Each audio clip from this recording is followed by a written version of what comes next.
Baik, jumpa lagi kita berbagi matematika. Pada hari ini akan kita bicarakan tentang tes potensi skolastik.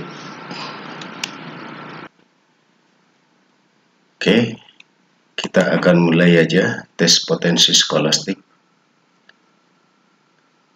khususnya mengenai kuantitatif.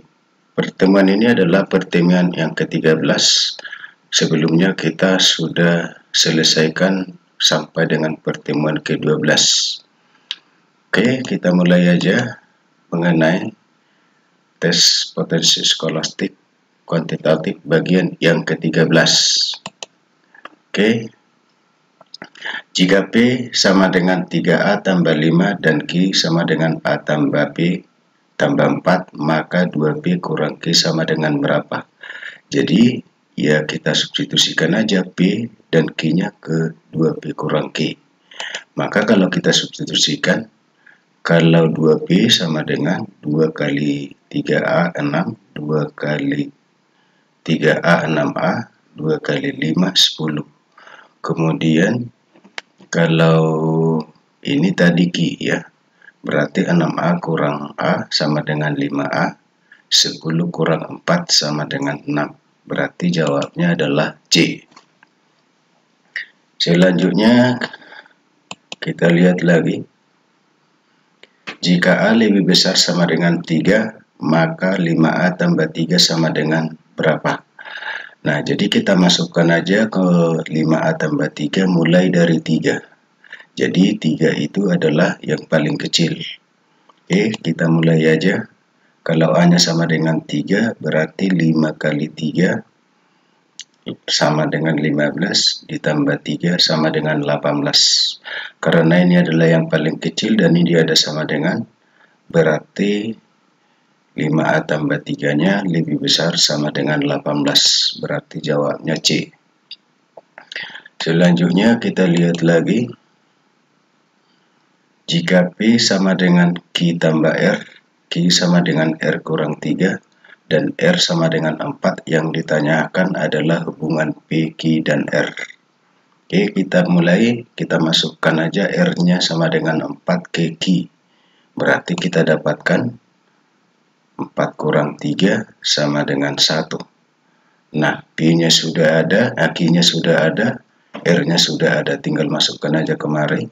Berarti 1 tambah 4 sama dengan 5. Berarti dapat kita simpulkan yang terbesar adalah P, kemudian R, kemudian Q. Berarti jawabnya adalah C.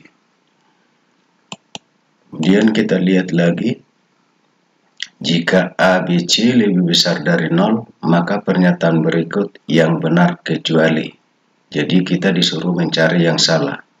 Konsepnya adalah kemungkinannya A, B, C ini adalah semuanya positif atau 2 negatif, 1 positif. Nah, jadi kalau A kali B positif, ada 2 kemungkinannya, AB adalah positif atau AB adalah negatif. Berarti A kali B positif, berarti supaya hasilnya positif, maka C-nya harus positif. Sementara di sini dibuat C-nya lebih kecil dari 0. Maka jawabnya adalah A. Jadi kemungkinan yang lain adalah sudah saya sajikan di sini, bisa dipelajari. Kemudian kita lanjut lagi, nomor berikutnya. Diketahui X pangkat 4Y pangkat 2 sama dengan 64 dan X kali Y sama dengan 4. Yang ditanyakan 2X kurang 6. Berarti kita harus dapat dulu berapa X. Nah, berarti ini harus kita sederhanakan dulu, bisa kita ubah menjadi X pangkat 2Y pangkat 2 sama dengan 64. Kalau pangkat setengah kiri kanan, berarti X kuadrat Y sama dengan 8. Akar 64 sama dengan 8. X kuadrat kali Y bisa kita ubah menjadi X kali X Y. Kenapa? Karena di sini sudah diketahui X kali Y sama dengan 4. Jadi kita tinggal masukkan aja, berarti X kali 4 sama dengan 8. Berarti X-nya sama dengan 8 dibagi 4 sama dengan 2. Kalau X-nya sudah dapat, kita tinggal masukkan aja kemari. Berarti 2 kali 2, 4 kurang 6 sama dengan minus 2. Berarti jawabnya adalah E. Selanjutnya kita lihat lagi. Jika rata-rata 2, 3, X dan Y adalah 5, maka rata-rata 4, 5, 6, X, Y adalah berapa? Jadi kita tahu kalau rata-rata itu adalah jumlahkan semua bilangannya dibagi dengan banyaknya data. Jadi kalau ini kita jumlahkan menjadi 3 tambah 2 tambah 3 tambah X tambah Y per 4. Kalau kita kali silang berarti 20. Ini 2 tambah 3, 5. Berarti kalau kita pindahkan ke kanan menjadi 20 kurang 5. Berarti kita dapat X tambah Y sama dengan 15. Nah, kemudian kalau 4, 5, 6, X, Y, rata-ratanya berarti jumlahkan dibagi 5 karena ada data ini 5. Berarti 4 tambah 5 tambah 6 tambah X tambah Y per 5. 4 tambah 5 tambah 6 sama dengan 15. X tambah Y tadi sama dengan 15. Berarti 15 tambah 15 sama dengan 30. Dibagi 5 sama dengan 6. Berarti rata-ratanya adalah 6. Jawabnya adalah D. Selanjutnya kita lihat lagi. Jika X antara 2 dan 10 dan Y antara 0 sampai 99, maka mana yang benar? Jadi kita lihat bahwa X ini adalah positif, Y-nya positif. Berarti positif kali positif hasilnya adalah positif. Berarti X kali Y positif, berarti jawabnya adalah A. Selanjutnya kita lihat lagi. Di manakah nilai berikut yang lebih kecil? Jadi kita ubah dulu ini menjadi bentuk pecahan desimal.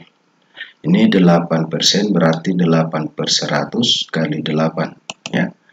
Berarti 0,64. Ini 3% dari 25, berarti 3 per 100 kali 25. Berarti 75 per 100 sama dengan 0,75. Kalau C itu 20% dari 4, berarti 20 per 100 kali 4, berarti 80 per 100 sama dengan 0,80. Kemudian 9% dari 10, berarti 9 per 10, 100 kali 10, berarti 90 per 100 sama dengan 0,90. Kemudian 1% dari 65, berarti 1 per 100 kali 65. Berarti 65 per 100 sama dengan 0,65. Jadi jelas bagi kita bahwa yang paling kecil adalah 8% dari 8. Berarti jawabnya adalah A. Selanjutnya kita lihat lagi. Jika A sama dengan B, maka 4A tambah 3B. Berarti A ini kita ganti aja dengan B.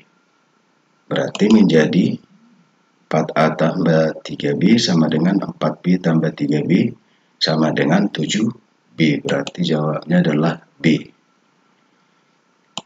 Terus kita lihat lagi. Untuk mengisi 3/4 bagian sebuah bak mandi dibutuhkan waktu 6 jam. Berapakah waktu yang dibutuhkan untuk mengisi sisanya jika pengisian dilakukan dengan laju yang sama? Nah, berarti misalkan aja yang sudah terisi itu adalah 3/5X. Itu dikerjakan dengan 6 jam. Kalau 2/5X berapa di waktunya? Nah, jadi kita aja ganti. Kita cari aja dulu X.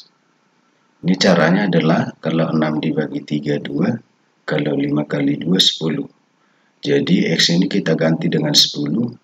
Berarti 2/5 kali 10. Berarti sama dengan 4. Terus jawabnya adalah B. Terus kalau kita lihat berikutnya. Jika B sama dengan 2A tambah 3 dan Q sama dengan 2B kurang 3.